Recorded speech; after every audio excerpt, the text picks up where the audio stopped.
ومن يضلل فلا هادي له وأشهد أن لا إله إلا الله وحده لا شريك له وأشهد أن محمدا عبده ورسوله. Amma ba'd, kaum muslimin wal muslimat, para jamaah yang semoga senantiasa dirahmati Allah. Alhamdulillah, senantiasa kita bersyukur kepada Allah Azza wa Jalla pada kesempatan yang berbahagia ini. Kita kembali dipertemukan dalam majlis yang mulia ini, majlis ilmu, majlis yang disebutkan oleh Nabi SAW sebagai salah satu taman di antara taman-taman surga yang ada di dunia. Melanjutkan kembali kajian kita dari risalah yang ditulis oleh Fadilatul Syekh Profesor Dr. Syekh Abdul Razak Ibn Abdul Muhsin Al-Abbad Al-Badar hafizahullah ta'ala, dari kitab beliau yang berjudul Bawaithul Khalas Minadz Dzunub, yaitu kiat-kiat yang bisa menjadikan kita terlepas dari perbuatan dosa. Dan sekarang kita masuk ke kiat berikutnya, yaitu kiat yang ke-15. Beliau memberikan judul di sini Sur'atu Zawali Dunia Wangkidha'uha. Dunia itu fata morgana. Jadi dunia itu fata morgana. Antum pernah lihat fata morgana kan jemaah? Di tengah panasnya jalan yang seolah-olah terlihat ada air, tatkala kita dekat ternyata hampa. Itulah dunia. Dunia ini tidak ubahnya seperti fata morgana. Baik, kita baca di sini. Beliau mengatakan, fal hayatud dunya sari'atul inqidha. Kehidupan dunia ini sesuatu yang akan cepat sirna. Sirna. Dan sudah pernah kita ingatkan tentang masalah dunia. Allah katakan tentang dunia, ad-dunya mata'. Dunia itu adalah mata. Apa itu mata? Sesuatu yang sangat diinginkan. Tatkala sudah kita dapatkan, maka antusias dan keinginan kita yang besar tadi itu hilang tatkala kita sudah memiliki hal tersebut. Kayak misalkan ada pemuda, dia kepingin sepeda motor, ketika sudah dapat sepeda motornya, sebulan 2 bulan dilapin, ya di coating sepeda motornya itu, dibersihkan, dicuci tiap hari, dibawa ke tempat cucian. Masuk 3 bulan, masuk 4 bulan, mulailah dia bosan. Tidak lagi perhatian dengan semua itu. Itulah dunia. Diawali dengan antusias kita mengejarnya dan berakhir dengan kebosanan. Apalagi kalau seiring dengan munculnya yang baru, maka menjadikan akhirnya kita merasa dunia ini ya seperti ini. Ya. Wasallam, Nabi pernah bersabda dalam sebuah hadis diriwayatkan Imam Tirmidzi dan Imam Ibnu Majah, yang mana hadis ini disahihkan oleh Syekh Al-Albani rahimahullahu taala. Beliau mengatakan, mali walid dunia. Apa urusanku dengan dunia ini? Apa hubunganku dengan dunia ini? Hadis ini, sebelum saya lanjutkan, hadis ini jemaah, itu ada panjangnya, sebelumnya itu ada sambungannya. Jadi Nabi SAW itu ketika bangun dari tidur, beliau tidur di lantai seperti ini, tapi bukan di atas karpet. Beliau tidur itu di atas sebuah tikar yang terbuat dari kalau tidak salah itu pelepah kurma gitu loh. Ketika beliau bangun, tiba-tiba di sininya itu di ya, pokoknya di pinggangnya ini ada bekas dari tempat tidur itu. Lalu kemudian Umar mengatakan kepada Rasulullah SAW, ya Rasulullah, lihat mereka orang-orang Yahudi, orang-orang Romawi, orang-orang Persia dengan segala kemegahannya, dengan segala kemewahannya. Coba lihat Bagaimana Raja Romawi tidur di atas permadaninya yang empuk, di atas dipannya yang berlapis emas. Demikian pula mereka orang-orang Persia. Kan Persia dan Romawi pada waktu dua imperium besar. Ya ibarat kata sekarang ya Rusia sama Amerika lah ya. Rusianya Persianya, Amerikanya, Romawinya. Ya, dua imperium besar. Yang mana Islam pada waktu itu biasa dipandang sebelah mata. Apalagi ketika seorang sahabat yang bernama, antum kayaknya jarang dengar sahabat ini, namanya Abdullah bin Hudzafa As-Sahmi. Ada seorang sahabat namanya Abdullah bin Hudzafa As-Sahmi. Beliau itu pernah diutus oleh Nabi SAW untuk membawa surat menuju kepada dua raja besar. Dan dia dapat kesempatan dalam hal ini. Yang pertama dia bawa ke Persia, yang kedua dia bawa ke Romawi. Bayangkan dia bertemu dengan dua raja besar. Dan dia mendapati dua sikap yang berbeda. Nah, ketika dia datang ke Persia, dia bawa surat dari Nabi SAW untuk mendakwakan Islam. Maka orang Persia dengan sombong mengatakan, hei kalian pengembala-pengembala kambing, beraninya kalian datang untuk mendakwakan kami. Sampai ngomong seperti itu. Saking sombongnya Raja Persia, disobek surat itu. Dan Abdullah bin Hudzafa itu dikeluarkan dengan paksa dari istana. Pulang ngelapor sama Nabi SAW. Nabi hanya mendoakan satu. Mazzakallahu mulkahu. Semoga Allah merobek-robek kehormatan dari kerajaannya. Benar. Selang beberapa saat dia dibunuh oleh anaknya sendiri. Untuk bayangkan. Nabi kalau sudah ngomong, doanya luar biasa. Disobek-sobek suratnya sama pemimpin Persia. Jadi pemimpin Persia itu disebut dengan Kisra, Kisra namanya. Kalau Romawi Kaisar, Kaisar Rum, Kisra Pers. Ya, Kisra. Jadi yang naik jadi raja itu namanya Kisra. Disobek. Didoakan sama Nabi SAW, mazzakallahu mulkahu. Semoga Allah merusak kehormatan dari kerajaannya. Selang beberapa saat, ya, pasca dia dikirimi surat, dia ngutus satu orang namanya Bazan. Bazan ini panglima dari Persia, datang untuk mau membunuh Nabi. Maka Nabi katakan, kamu ingin membunuh aku? Kamu belum dengar berita bahwasanya rajamu telah dibunuh oleh anaknya sendiri. Benar, dibunuh oleh anaknya sendiri.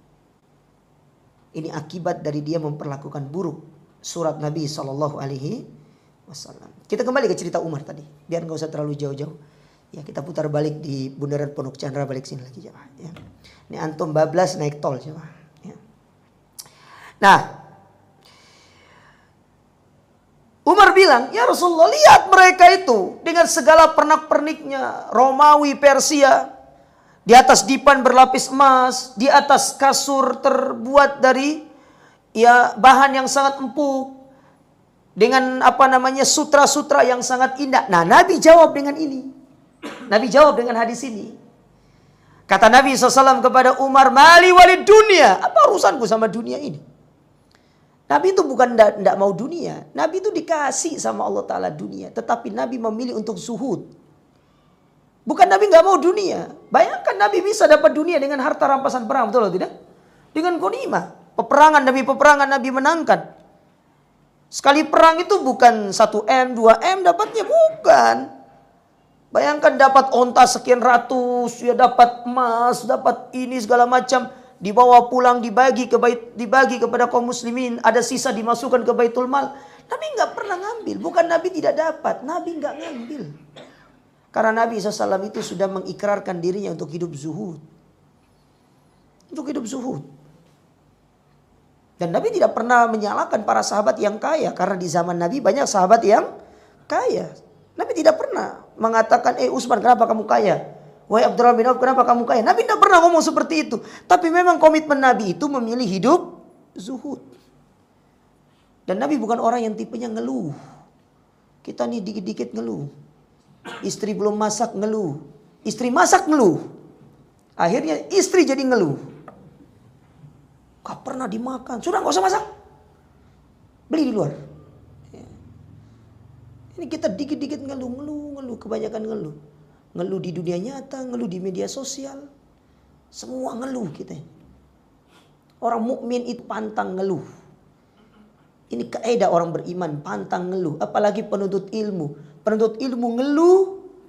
Ya, ini tidak sesuai dengan status Anda sebagai penuntut ilmu ngeluh. Penuntut ilmu itu tidak boleh ngeluh. Orang beriman tidak boleh ngeluh. Dia berjalan kemana roda takdir itu berjalan. Itu orang beriman.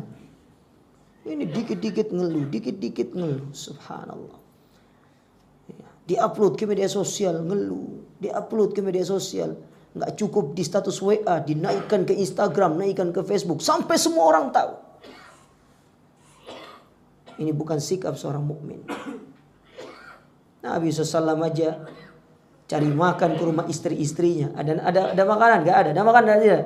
Nabi tidak kemudian ngeluh kepada para sahabat, aku tidak punya makanan. Ayo siapa yang mau ngasih aku makan? Tidak pernah ngomong Nabi seperti itu kepada para sahabat. Ketika Nabi sudah keliling tidak ada makanan, Nabi hanya katakan idzan ana shaib. Kalau begitu saya puasa. Antum pernah nggak buka meja, pergi ke meja, antum angkat apa namanya? Apa namanya ini? Tudung sajinya itu. Tidak ada makanan, udah saya puasa. Sehari mungkin iya, besok anggap saya sudah puasa. Besok, Dek, kamu nggak masak tadi. Uangnya kemana? Sekali mungkin iya, 2 kali mungkin iya, tapi 3 kali nggak protes. Ya, protes, subhanallah. Ya. Kita kembali ke sini. Maka Nabi jawab Umar dengan mengatakan mali walid dunia. Apa urusanku dengan dunia ini? Gak ada urusanku dengan dunia ini. Ma'ana fid dunia. Kata Nabi, perhatikan highlight hadis ini. Tidaklah aku dengan dunia ini illa karakibin. Seperti orang yang sedang melakukan satu perjalanan. Kata para ulama ketika menjelaskan hadis ini, yakni rakibin yasiru fi tariqin fata'iba fanazala. Yaitu seorang yang sedang berada di atas satu kendaraan, sudah wayahnya capek. Dia berhenti, dia istirahat. Setelah itu dia berangkat. Kayak antum nyetir itu. Antum safar Surabaya Jakarta, 3 jam. Apalagi sekarang mobil-mobil canggih itu kan, selalu ngasih kode wayahnya istirahat. Ya, dengan tanda kopi gitu kan. Jadi benar istirahat tuh dengan ngopi. Bukan ngeteh aja mah. Iya, ngopi bukan ngeteh. Iya. Jadi istirahat tuh dengan ngopi. Coba antum lihat mobil-mobil mewah itu coba. Mobil-mobil sekarang itu. Pasti tandanya kopi set itu kan, cangkir kopi. Kan begitu. Jadi kalau pingin istirahat ya ngopi bukan ngeteh.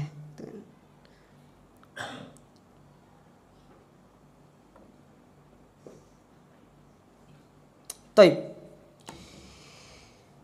Nah kata Nabi SAW, ila karakibin istadalla tahta syajarah. Duduk, turun di satu pohon, istirahat. Istadalla itu artinya berteduh. Itu artinya istadalla. Makanya di hari kiamat itu namanya adzil, tempat berteduh. Ya, pohon yang bisa dijadikan tempat berteduh itu namanya dzillun dalam bahasa Arab. Kayak pohon mangga misalnya bisa dipakai tempat berteduh di bawah itu namanya dzillun dalam bahasa Arab. Tahta syajarah, summa roha, istirahat. Summa tarokaha, lalu dia meninggalkan dunia. Dia meninggalkan tempat tersebut. Maka gak ada ceritanya orang bangun rumah di rest area. Itu ada ceritanya orang bangun rumah di rest area.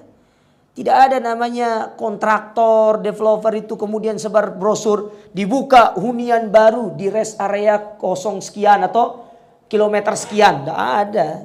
Berhenti sebentar. Itulah ibaratkan dunia. Diibaratkan sebagai tempat pemberhentian sebentar. Lalu kemudian kita pergi meninggalkan tempat tersebut. Ya. Baik. Nah, dijawab sama Nabi SAW Umar bin Khattab. Dari situ kemudian Umar faham, sadar. Oh iya, begitulah positioning dunia di hadapan Nabi SAW. Tidak lebihnya seperti tempat berteduh, tempat beliau diam sejenak, lalu kemudian beliau meninggalkan dunia. Nah kita harus punya mindset seperti itu.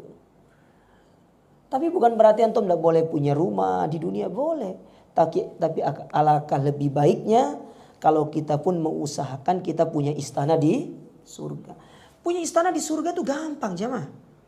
Cuma kadang-kadang kitanya aja yang tidak mau. Ya. Tidak mau. Padahal punya istana di surga itu, sebagaimana sabda Nabi SAW, Nabi pernah bersabda, "Man sholat isnata asyara rakaah." Barang siapa yang sholat 12 rakaat secara rutin, yaitu sholat rawatib, banallahu baitan fil jannah, maka niscaya dia akan dibangunkan istana di surga. Antum jaga 12 rakaat sholat sunnah rawatib, sampai meninggal dunia, kita dapatkan istana di surga. Gampang dapat istana di surga. Tapi banyak di antara kita yang menghilangkan kesempatan ini. Momen-momen seperti ini kita sering hilangkan. Andai kata para ulama, antum jaga hanya rawatibnya, lalu kemudian sholat wajib, mungkin sholat malamnya itu, antum bukan orang yang terbiasa sholat malam dengan begitu ya seringnya. Bukan termasuk orang yang sholat duha dengan seringnya. Tapi antum jaga sholat rawatib 12 rakaat ini, itu sudah cukup untuk mendapatkan istana di dalam surga. Sudah gitu ada yang lebih gampang lagi amalannya. Dalam sebuah hadis Nabi SAW mengatakan, ya, man tarakal mira, man tarakal mira wa in kana muhiqqan. Barang siapa, Nabi SAW mengatakan, ana zaimun bi baitin fi rabadil jannah liman tarakal mira wa in kana muhiqqan. Aku menjaminkan istana di dalam surga bagi orang-orang yang meninggalkan debat meskipun dia berada di atas kebenaran. Aku akan kasih dia istana di dalam surga. Itu jawaban Nabi SAW kepada orang-orang yang meninggalkan debat padahal dia benar. Dia posisinya benar. Tapi bukan untuk mencari pembenaran, tapi hanya untuk menyampaikan kebenaran. Karena debat itu ada dua. Menyampaikan argumentasi yang itu merupakan benar atau mempertahankan satu argumentasi dalam rangka untuk mencari pembenaran, itu beda. Itu tidak sama. Maka diskusi silakan, tapi ketika sudah menjurus kepada saling mempertahankan argumentasi yang keliru, sudah tinggalkan. Tidak ada manfaatnya. Dan itu sudah kita bahas ketika kita berbicara tentang sifat-sifat dari ibadur rahman. Di antara sifat ibadah rahman itu mereka tidak berdebat kusir.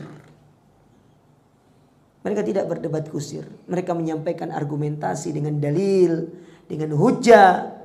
Kalau mereka tidak mau menerima, tidak ada alasan mereka untuk melanjutkan perdebatan. Dia tinggalkan.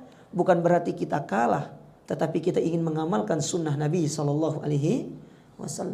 Jadi orang meninggalkan debat itu bukan karena dia kalah argumentasi, tapi dia ingin mengamalkan sunnah. Buat apa debat kalau untuk mencari pembenaran? Karena debat itu tujuannya adalah li'idharil haq, untuk menampakkan kebenaran, bukan mencari pembenaran. Baik, kita kembali ke pembahasan kita. Kemudian kata Syekh, beliau mengatakan, fa idza tafakkara al-insanu fi sur'ati zawaliha, maka barang siapa yang memikirkan tentang dunia yang cepat sekali sirna, wa annaha ma'adzalik daru ibtila'in wa imtihanin, di samping itu dia sadar dunia itu sebagai tempat ujian. Dunia ini ujian, jemaah. Dalam sebuah hadis riwayat Tirmidzi, Nabi mengatakan, innal mu'mina khuliqan mufattanan nasiyan tawwaban fa idza dzukira dzakar. Sesungguhnya seorang mukmin diciptakan di dunia ini tujuannya adalah untuk diuji. Dunia ini tempat ujian. Antum kalau ingin cari tempat yang tidak ada ujiannya, surga, bukan di sini. Ya, ini ujian. Jadi dunia ini tempat antum diuji oleh Allah Subhanahu wa taala. Diuji oleh Allah Subhanahu wa taala, bukan tempat kita bersenang-senang, ya bukan tempat kita menikmati, bukan. Ujian. Dan itu yang pernah disampaikan kepada Imam Ahmad. Ketika murid-murid Imam Ahmad datang kepada beliau dengan mengatakan, ya Aba Abdillah, mata roha.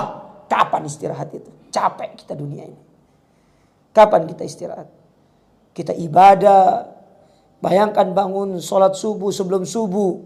Nanti asar bangun padahal lagi enak-enak tidur. Tiba-tiba bangun. Disuruh sholat asar, belum lagi puasa sebulan. Belum nanti kalau kita punya harta, kita disuruh mengeluarkan zakat. Banyak sekali ujian-ujian dunia ini. Sampai mereka datang kepada Imam Ahmad, kapan istirahat ini? Maka Imam Ahmad mengatakan, indama tada' qadamaika fil jannah. Ketika engkau meletakkan kedua kakimu di dalam surga. Itulah waktu kita istirahat. Maka dunia ini tempat diuji. Tidak ada orang yang tidak diuji di dunia ini. Antum cari manusia mana yang tidak diuji sama Allah Ta'ala. Dan ujian itu tergantung tingkat keimanan. Sebagaimana kata Nabi SAW, inna idhamal jaza, kata Nabi SAW di dalam sebuah hadis bahwasanya seorang itu diuji berdasarkan tingkat keimanannya. Asyaddun nasi bala al-anbiya. Yang paling berat ujiannya para nabi. Kemudian di bawahnya dan di bawahnya. Maka semakin tinggi keimanan kita, semakin tinggi pengamalan dan ilmu kita, semakin berat ujian yang kita akan hadapi. Tapi di balik itu, Nabi bersabda dalam hadis tadi, inna idhamal jaza ma idhamil bala. Sesungguhnya besarnya pahala tergantung dari besarnya ujian.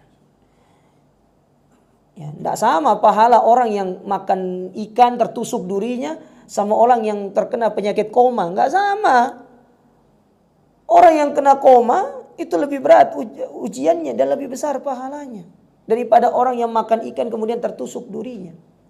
Antara orang yang terkena duri dengan terkena paku itu tidak sama. Meskipun sama-sama menusuk, tetapi dampak dan akibat yang dihasilkan dari kedua barang itu tidak sama. Tentu lebih berat paku daripada duri. Maka dunia ini tempat diuji. Maka jangan berpikir kemudian kita hidup di dunia ini tidak ada ujiannya. Keliru. Bahkan disebutkan di dalam beberapa asar para salaf bahwasanya dunia ini kita sedang berpindah dari satu ujian ke ujian berikutnya. Berpindah dari ujian kesenangan menuju ujian yang tidak disenangi. Setelah itu pindah ke ujian kesenangan. Pindah lagi ke ujian yang tidak kita senangi. Makanya Nabi SAW mengatakan apa dalam sabdanya. Ajaban li amril mu'min. Inna amrahu kullahu khair. Sungguh mengherankan urusan orang beriman. Semua urusan orang beriman itu baik. Tidak ada yang buruk. Walaysa dhaka illa li mu'min.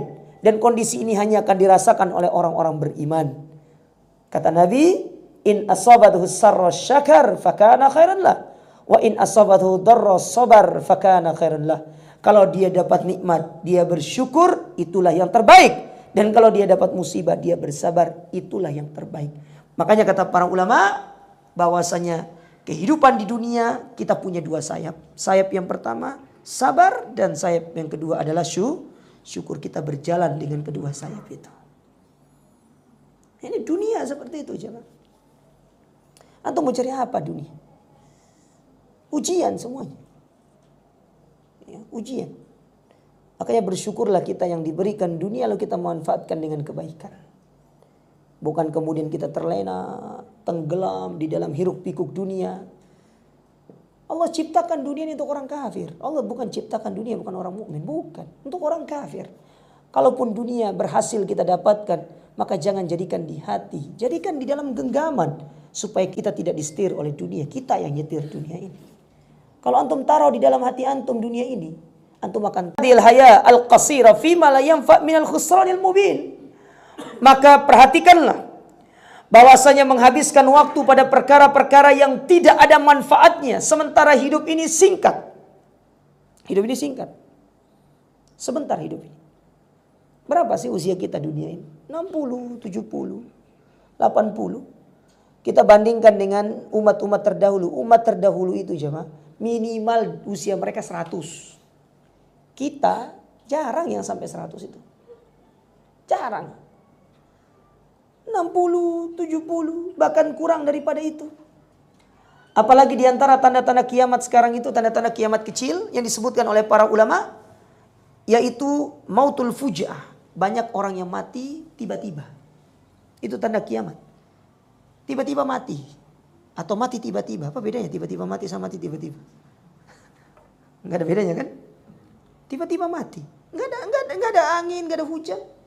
Sehat walafiat tiba-tiba mati gitu. Nah, ini tanda-tanda kiamat. Makanya kata para ulama tanda-tanda kiamat itu dibagi dua secara garis besar. Tapi dari situ kemudian dibagi menjadi 3 lagi. Secara garis besar, ada kecil. Ada tanda kiamat yang besar, ada tanda kiamat yang kecil. Sementara tanda kiamat kecil itu dibagi dua. Ada tanda kiamat yang terjadi dan tidak akan pernah terulang. Dan ada tanda kiamat kecil yang dia berulang-ulang terjadinya. Yang terjadi dan tidak akan pernah berulang. Salah satunya meninggalnya Nabi SAW itu diantara tanda kiamat kecil. Itu hanya satu kali dalam seumur hidup.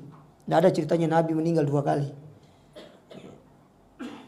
Ini bukan agama Hindu, ada reinkarnasi loh ya. Hindu aja yang kena reinkarnasi. Jadi kalau dalam akidah mereka, kalau kita di kehidupan awal itu baik, kita akan dihidupkan untuk menjadi dewa. Makanya kalau antum familiar dulu dengan film apa namanya, Kerasakti itu. Ya, ada orang mati, dia baik, tiba-tiba hidup jadi dewi. Ya, jadi dewa, jadi dewi. Tapi kalau dia di kehidupan awalnya orang jahat, orang buruk, di kehidupan kedua dia dibangkitkan, direinkarnasi oleh Siddhartha Gautamanya, maka dia akan menjadi, itu jadi siluman kerbau, siluman apa lagi? Ya. Antum kan nonton dulu ya mah. Pura-pura lu.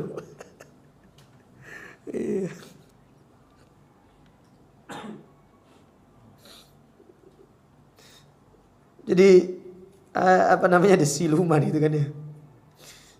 Taib. Nah, itu yang terjadi dan tidak terulang. Sedangkan yang dia sudah terjadi dan akan terus berulang, contohnya adalah gempa. Ya, jadi gempa itu, banyaknya gempa itu di antara tanda kiamat dan itu sering terjadi dan berulang-ulang. Ya, dan itu berulang-ulang. Dan dia masuk dalam kategori kiamat, tanda kiamat kecil. Ya, tanda kiamat kecil. Tapi kita kembali ke sini. Usia singkat jemaah, apa yang mau diharapkan? Makanya kita berusaha untuk usia ini kita maksimalkan dengan sebaik-baiknya. Oleh karenanya kata Imam Ibnu Hajar, Al-Imam Ibnu Hajar dalam kitabnya Fathul Bari, ketika beliau menjelaskan tentang sabda Nabi SAW, Nabi pernah bersabda, nikmatani maghbunun fihi makathirun minan nas. 2 nikmat yang Allah berikan kepada manusia, yaitu sehat dan waktu luang. Beliau katakan, ini nikmat disebut dengan istilah ra'sul mal, modal. Ini modal yang Allah berikan kepada manusia. Tapi dari 2 modal ini, satunya bisa diperbaharuinya, satunya tidak bisa. Dari 2 modal ini, satu bisa diperbaharui, yang satunya nggak bisa. Apa yang bisa diperbaharui? Kesehatan. Antum sakit, antum bisa sehat lagi, betul atau tidak? Antum sakit, antum bisa sehat lagi. Antum datang ke dokter, antum tanya dokter, dok saya sakit. Nanti dokternya periksa, mendiagnosa, kasih obat, kasih resep, disuruh tebus. Selesai urusan. Kalau nggak punya uang, ya sudah beda lagi. Ya. Itu bisa diperbarui. Tetapi yang satunya nggak bisa, yaitu nikmat usia. Allah kasih range kepada kita hidup 60 tahun. Kita sudah menghabiskan 40 tahun. Maka 40 tahun yang sudah kita habiskan, dia tidak bisa kembali. Yang ada adalah menghabiskan yang tersisa. Berjalan menuju kepada endingnya kehidupan itu. Maka jangan yang singkat ini dipersingkat dengan perkara-perkara yang tidak ada manfaatnya. Banyak perkara yang tidak ada manfaatnya. Kita dapati orang-orang terlena dengan perkara-perkara yang sia-sia. Subhanallah. Buang-buang waktu. Buang-buang waktu dengan hal-hal yang tidak ada manfaatnya.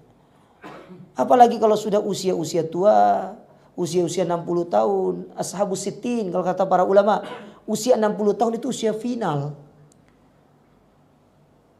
Usia final. Bahkan kata Allah Subhanahu wa taala dalam Al-Qur'an, ya, ketika menyebutkan tentang sebuah peringatan yang Allah berikan kepada manusia, di mana Allah katakan di dalam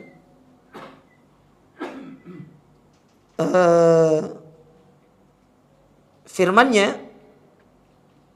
dalam surat Fatir,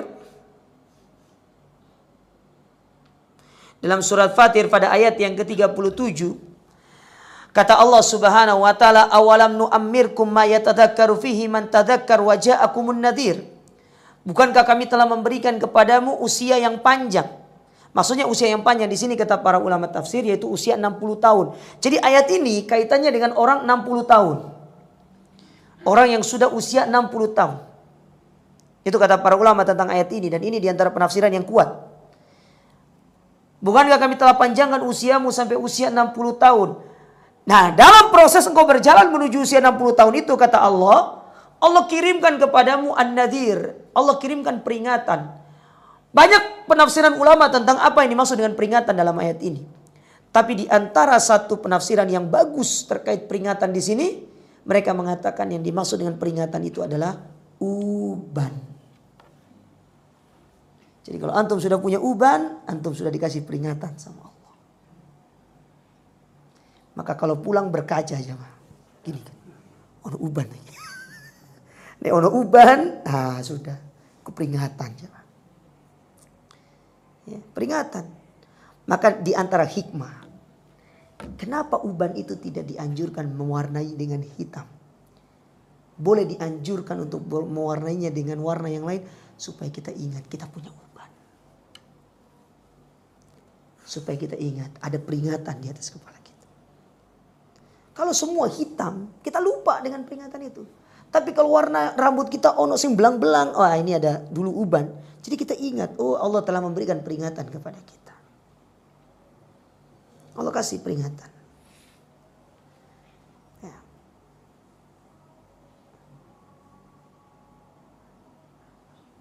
Maka jangan lakukan hal-hal yang konyol. Sebentar dunia ini. Tinggalkan perkara-perkara yang tidak ada manfaatnya. Fadlan an yudayyi'a waqtahu fil ma'asi. Ditambah lagi, dia menghabiskan waktunya dalam perkara maksiat. Sudah perkara mubah, tapi buang-buang waktu itu sudah tidak boleh. Apalagi ini perkara maksiat. Lebih nggak boleh lagi. Allati satakunu wibalan alaihi yaumal qiyamah. Yang mana itu akan menjadi sebab dia akan binasa di hari kiamat. Kerugian demi kerugian. Penyesalan demi penyesalan dia dapatkan. Karena dia buang-buang waktunya. Dan ayat-ayat yang menjelaskan manusia meminta kepada Allah tambahan waktu. Meminta extended waktu kepada Allah Ta'ala. Itu banyak dalam Al-Quran. Mereka minta agar Allah kasih kesempatan kepada mereka meskipun sebentar. Ingat, kehidupan dunia ini bukan seperti main sepak bola. Yang mana main sepak bola itu ada additional time, ada waktu tambahannya. 5 menit, 10 menit. Dunia nggak ada seperti itu. Sudah, dunia entek, sudah. Hidup selesai sudah. Nggak ada ceritanya kemudian datang malaikat maut. Lalu kita ngomong, ya apa, ut, gitu kan. Kan maut, kan ut. Ya apa, ut. Ya, caut gitu kan dipanggil itu. Ya Allah, tak cabutnya. Ngopi dulu lah kita. Gak ada ceritanya kayak gitu. Toh juga kita tidak tahu kapan malaikat mau datang kepada kita. Kapan dia datang, kapan dia hadir. Wallahu a'lam bishawab, kita tidak ngerti. Walidzalika yaqulun Nabi SAW. Oleh karena itu Nabi pernah bersabda dalam hadis riwayat Bukhari. Kata Nabi alaihi salatu wassalam, kun fid dunya ka'annaka gharib au abirus sabil. Jadilah engkau di dunia ini seperti orang asing atau orang yang sedang melakukan satu perjalanan. Baik, saya ingin jelaskan sedikit tentang hadis ini, jemaah. Al-Imam Ibnu Hajar di dalam kitabnya Fathul Bari, beliau ketika menjelaskan tentang hadis ini, beliau katakan, manusia hidup di dunia ini ada 3 golongan. Ada berapa golongan? Ada 3. Yang pertama, yaitu golongan yang disebut dengan al-mustautin, penduduk asli. Yang kedua disebut dengan gharib, yaitu mereka yang datang ke tempat tersebut dalam jangka waktu tertentu.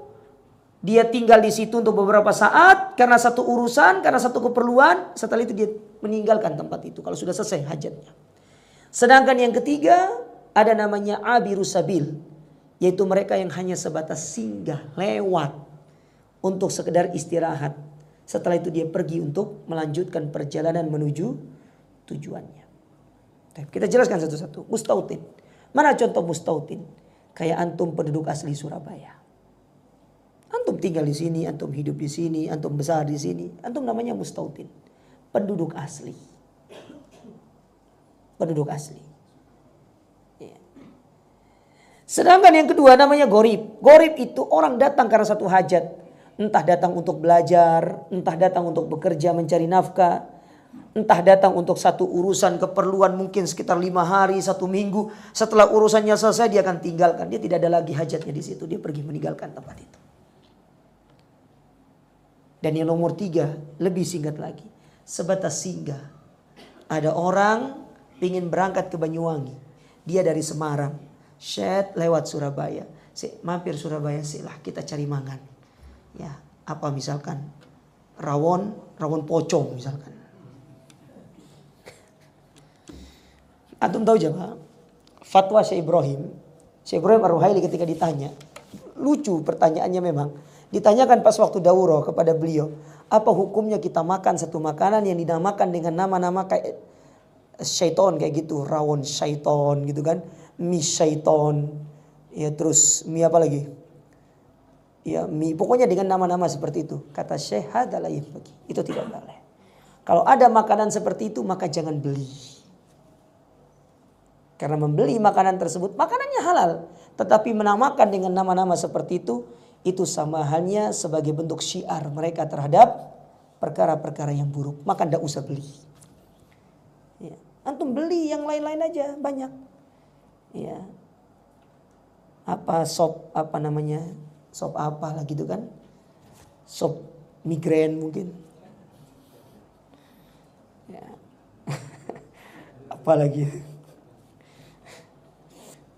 Apalagi mungkin. Iya. Iya. Apalagi bakso Judas gitu kan. Jadi kalau makan tuh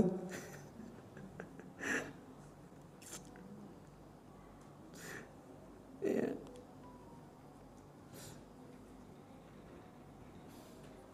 Baik.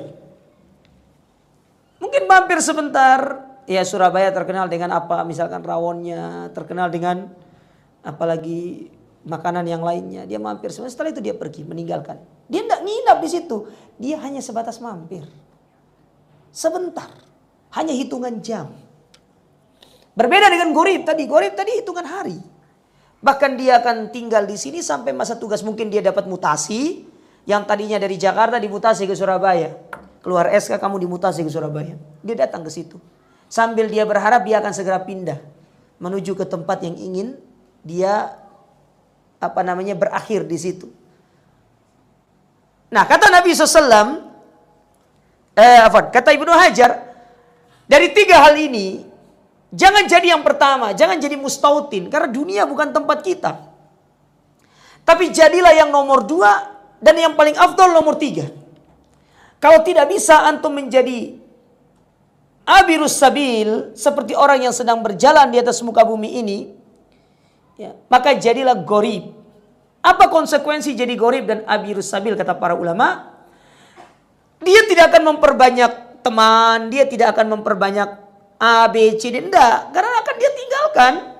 Dia hanya sekedar mengambil sesuai dengan kebutuhannya. Sesuai dengan hajatnya. Sebagai bekal dia. Setelah itu dia sudah. Ya, sudah seperti itu.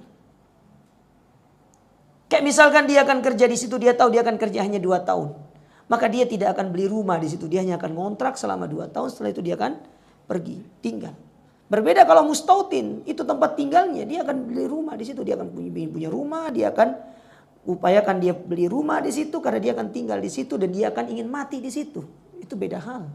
Tapi kalau gorib, dia hanya sesuai dengan hajatnya. Abirus sabil lebih afdol kata para ulama. Ya, abirus sabil lebih afdol. Maka kalau tidak bisa jadi yang pertama, yang ketiga, jadilah yang nomor 2. Jangan jadi yang nomor 1. Maka orang beriman dilarang untuk menganggap dunia ini sebagai tempat dia. Ini bukan tempat kita. Ini tempat ujian. Maka keliru orang-orang menganggap dunia ini sebagai tempat dia hidup selamanya. Setelah dia meninggal, kemudian diantar menuju tempat peristirahatan terakhir. Gak ada istirahat terakhir di kubur itu. Ya, orang beriman itu istirahat terakhirnya di surga. Maka jangan latah jadi orang itu. Ayo kita antar dia menuju tempat peristirahatan terakhirnya. Gak ada. Kita pulang, suara sandal diperdengarkan kepada si mayit. Setelah itu datang malaikat mungkar dan nakir, nanya, fulan, siapa ini? Tidak ada istirahat. Maka jangan latah kita. Ada orang meninggal ditulis RIP gitu kan. RIP untuk saudaraku. Itu bukan istilah kita, itu istilahnya mereka. Orang-orang kafir. Orang Islam tidak kenal istilah itu. Justru kuburan itu sebagaimana dalam sabda Nabi SAW, innal qabra awwalu manzilin min manazilil akhir. Kuburan itu merupakan star pertama, dia akan mengarungi kehidupan akhirat yang panjang. Itu starnya. Bukan tempat istirahat. Ya. Keliru. Taib. Kemudian kata Syekh, wa dzalika annal ghariba wa 'abiras sabil la yu'alliku qalbahu bi syai'in fi baladil gurbati bal qalbuhu muta'alliqun bi watanihi al-asli. Maka mereka yang dikategorikan sebagai gharib dan abirus sabil tadi, dia tidak akan meletakkan hatinya pada tempat itu. Karena itu bukan tempat dia. Tapi dia akan meletakkan dan menjadikan hatinya terpaut kepada negeri yang asli. Kepada negeri asal. Surga. Itulah negeri kita. Kita ini dari surga, Pak. Kita hidup dari surga. Kita diturunkan di dunia ini karena satu kemaksiatan yang dilakukan oleh bapak kita, oleh ibu kita. Maka kita harus kembali kepada tempat asal kita. Jangan mau hidup di dunia ini. Jangan kemudian kita bermegah-megahan bangun dunia ini, tapi kita lupa untuk membangun istana yang megah di surga. Rugi kita. Bahkan kata para ulama, perhatikan kata para ulama, seorang mukmin dia lebih mengenal rumahnya di surga daripada rumahnya yang ada di dunia. Kenapa dia lebih mengenal rumahnya yang ada di surga? Ketika dia masuk surga, dia tidak akan tanya sama malaikat, malaikat, mana rumahku? Dia tidak akan nanya seperti itu, kata para ulama. Dan ini Nabi SAW menjelaskan dalam hadisnya. Kenapa demikian? Karena setiap hari di dalam kubur, dia diperlihatkan di mana rumahnya di surga. Jika tatkala dia masuk ke dalam surga, dia tidak perlu nanya, mana rumahku, tidak perlu. Dia langsung menuju ke rumahnya. Setiap hari dia perlihatkan surga itu. Dan itu kenikmatan yang Allah berikan kepada orang beriman. Sudah ada nih. Ada dulu jemaah.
Baik.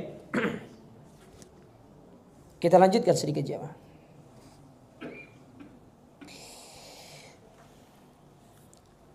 Wadzalika annal ghariba wa 'abiras sabil la yu'alliqu qalbahu bisyai' fi baladil gurbati bal qalbuhu muta'alliqun biwatanihi. Maka orang yang asing dan atau yang statusnya sebagai musafir tidak akan menggantungkan hatinya kepada sesuatu yang itu bukan tempat tinggalnya. Namun dia akan menggantungkan hatinya itu kepada tempat dia akan kembali. Itulah surga. Sekali lagi saya katakan seperti yang saya sampaikan tadi. Ini bukan tempat kita. Kita dikeluarkan di sini. Kita ditaruh di dunia ini. Itu karena satu hukuman yang Allah berikan kepada orang tua kita, Nabi Adam. Karena melanggar perintah. Dan kita harus berupaya untuk kembali ke surga.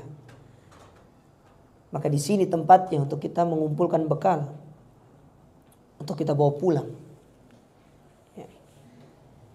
Untuk kita bawa pulang. Oleh karenanya ketika Nabi SAW ditanya. Nabi pernah ditanya. Ayul mu'min afdol. Siapakah orang mukmin yang terbaik itu? Maka Nabi mengatakan ahsanuhum khuluq. Yang terbaik, yang paling baik akhlaknya. Lalu kemudian dia bertanya lagi. Ayul mu'min akyas. Dan siapakah orang mukmin yang cerdas? Ketika Nabi ditanya tentang siapa orang mukmin yang cerdas, Nabi tidak menggambarkan mukmin yang cerdas itu IPK-nya sekian, ya, gelarnya sekian. Nabi tidak katakan bahwasanya nilainya sekian. Nabi tidak katakan itu. Nabi menyebutkan dua sifat. Kata Nabi sallallahu aktsaru lil mauti dzikra wasti'dadan lima ba'dal maut. Yang paling banyak ingat mati dan yang paling baik persiapannya menuju kematiannya. Itu orang cerdas. Kenapa Nabi menggambarkan itu dengan kecerdasan? Karena dia sadar setelah kehidupan dunia ada kehidupan berikutnya yang akan jauh lebih sulit daripada kehidupan dia di dunia ini. Dan dia kepingin kehidupan berikutnya akan lebih mudah bagi dia. Itu orang cerdas. Oleh karenanya Imam Ad-Daqqa rahimahullahu taala sebagaimana dibawakan Imam Al-Qurtubi dalam bukunya At-Tadhkirah, ensiklopedia kematian. Ketika beliau ditanya terkait apa manfaat orang-orang yang banyak mengingat kematian. Beliau mengatakan waman aktsarul maut waman aktsara dzikrul maut atau waman aktsara dzikrul maut ukrima bisalas. Orang yang sering ingat mati, dia akan diberikan dan dianugerahi oleh Allah Ta'ala 3 hal. Yang pertama, ta'jilut taubah. Dia akan segera bertobat. Ta'jil itu segera. Itu bukan panganan Bapak Ibu. Tolong jangan diartikan, aku mau beli takjil. Ya, salah. Antum ojo pakai bahasa pingin keren tapi Mas, tuku takjil. Takjil itu nggak bisa beli. Nggak bisa beli. Yang bisa dibeli itu ya gorengan. Nek takjil nggak bisa dibeli. Tapi ini sudah menjadi bahasa apa ya? Antum diketawain sama orang Arab kalau ngomong, anak ashtari takjil. Takjil kata orang Arab. Gimana tuh mau beli takjil? Gak bisa antum beli takjil. Orang Arab nggak bisa beli takjil itu. Takjil itu suatu perbuatan. Menyegerakan. Misalkan nih, ada anak dikasih air, kemudian anak minum, ya. Contohnya coba. Ini namanya takjil namanya, menyegerakan minum. Sedangkan kalau anak menunda-nunda minum, namanya takjil pakai hamzah. Bedanya ain sama hamzah to. Ta, kalau bersegera itu ta, hamzah, apa namanya, ain, jim, ya, lam. Kalau menunda namanya ta, hamzah, jim, ya, lam. Bedanya ain sama hamzah. Hanya beda satu huruf tapi beda bertolak belakang. Itulah bahasa Arab. Bahasa Arab tuh begitu. Ya. Makanya jangan latah kemudian takjil war. Apa takjil war itu? Berburu takjil. Apa tuh berburu takjil? Gak bisa. Ya. Takjil gak bisa dibeli. Takjil itu bersegera. Makanya kata Imam Ad-Daqqa tadi, takjilut taubah. Orang yang dia banyak ingat mati, dia akan sering bertobat dan segera bertobat. Sebaliknya kata beliau, orang yang lupa mati, takjilut taubah. Dia akan suka menunda-nunda tobatnya. Karena bagi dia, nanti aja dirapel. Yang boleh dirapel itu, jangan tobat. Yang boleh dirapel gaji. Nek gaji gak apa-apa untuk merapel. Tapi nek tobat, jangan dirapel jemaah. Bahaya. Takjilut taubah.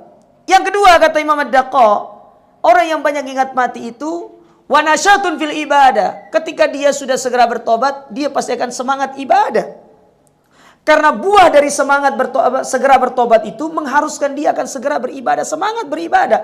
Namun sebaliknya kata Imam Ad-Daqqa, ketika kita itu jarang ingat mati, kita menunda tobat, maka kita masuk ke poin berikutnya yang kedua. Kalau tadi semangat, yang kedua ini wa kaslun fil ibadah. Pasti malas. Malas ibadah. Nanti.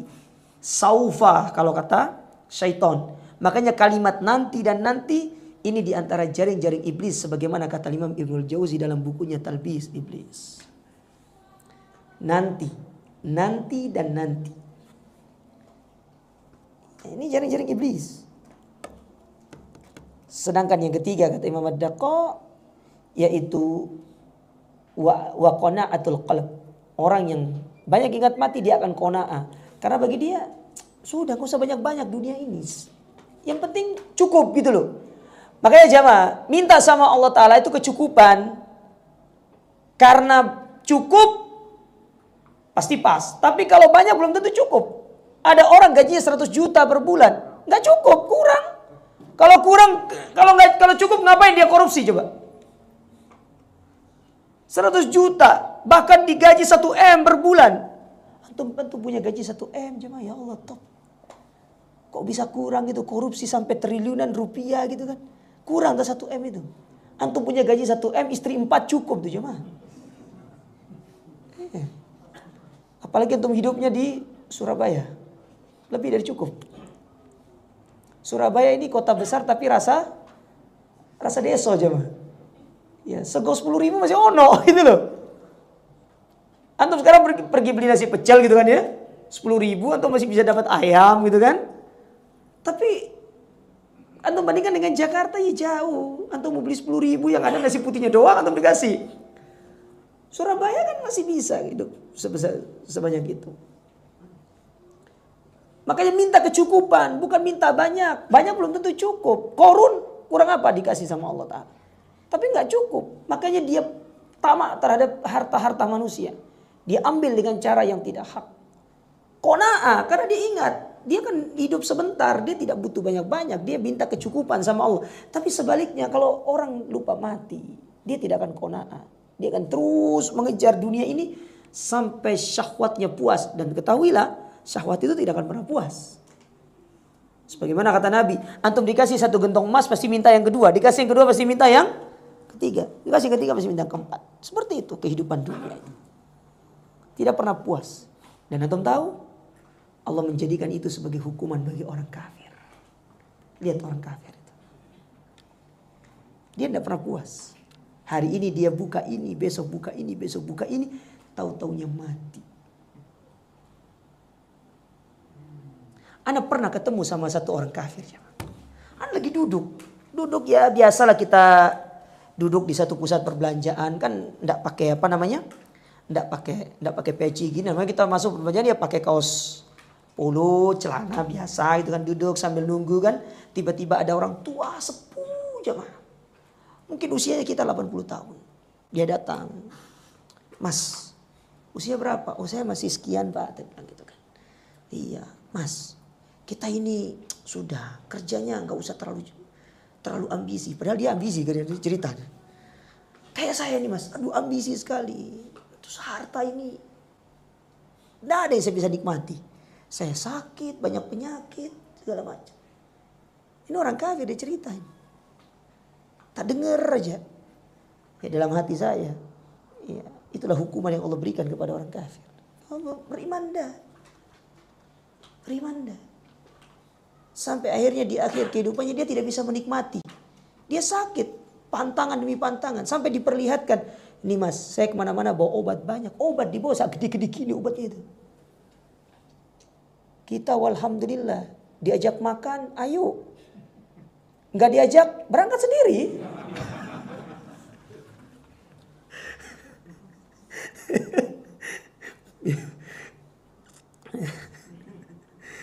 Ya Allah.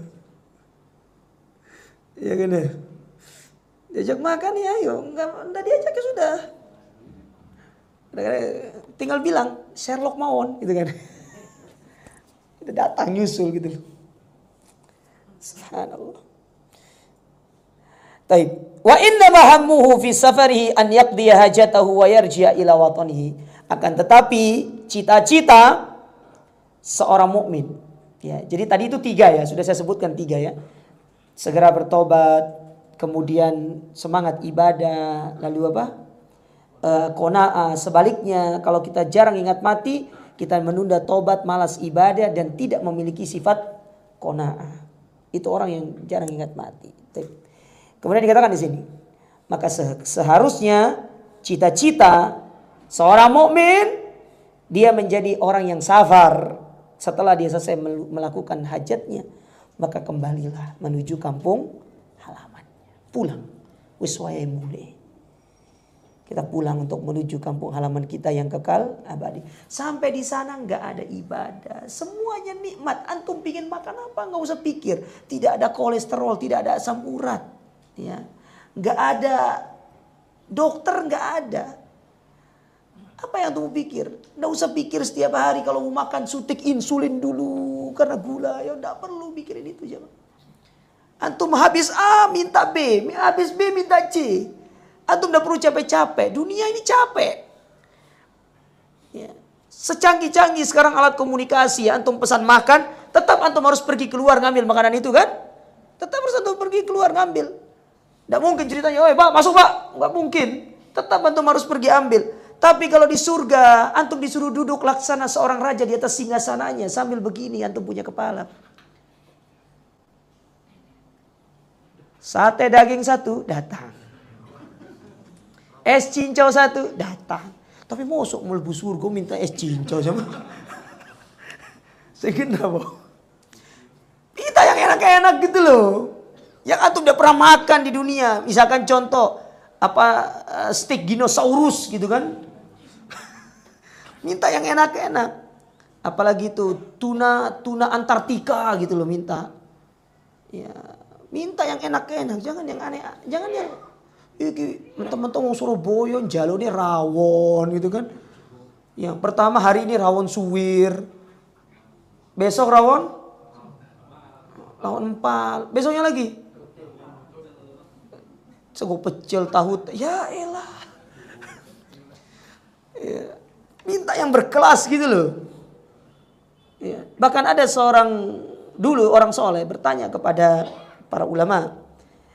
Kata orang soleh ini, "Ya Syekh, apakah boleh aku mengelis apa yang aku minta di dalam surga supaya aku bisa nanti minta?" Kata Syekh itu, "Bisa, silakan. Tapi saya yakin kamu tidak akan ingat dengan apa yang kamu list," katanya. Saking bingungnya kamu dengan apa yang ada di dalam surga itu. Mau petik mangga, tinggal turun mangganya nunduk sendiri. Dia pendek sendiri. Makanya kata para ulama, kutufu hadaniyah. Pohon-pohon itu dia rendah. Rendah di situ kata para ulama. Ada 2 maknanya. Memang dia rendah. Ada yang mengatakan dia itu tinggi. Tetapi dia ketika ingin dipetik dia akan merendahkan dirinya. Dia akan menurunkan diri. Kayak kelapa sekarang kan tinggi. Antum harus panjat dulu kelapa itu baru bisa. Ini enggak. Dia turunkan. Kita petik. Kemudian kita makan, dia akan kembali tinggi seperti semula. Ini kalau di dunia ada pohon tiba-tiba mendek, tiba-tiba naik, oh iki jin gitu. Tapi di surga tidak. Ya, seperti itu. Nah, oleh karenanya dunia itu fata morgana, maka jadikan dunia ini sebagai ladang untuk kita mencari kebaikan. Silakan untuk mencari dunia sebagai bekal hidup karena kita butuh kepada kehidupan dunia juga. Tidak mungkin antum pergi ke toko susu beli susu buat anak antum, ya antum bilang misalkan susu ini satu, bayarnya pakai apa? Dunia ini fata morgana gitu kan. Yang ada tuh diusir cuma. Tapi mungkin ini yang bisa kita ambil pada kesempatan ini, semoga bermanfaat dan semoga Allah Subhanahu wa taala menjadikan kita tidak cinta terhadap dunia, menjauhkan kita dari kecintaan terhadap dunia, dan semoga Allah mencondongkan hati-hati kita kepada kehidupan akhirat. Aku qouli hadza, wassalamualaikum warahmatullahi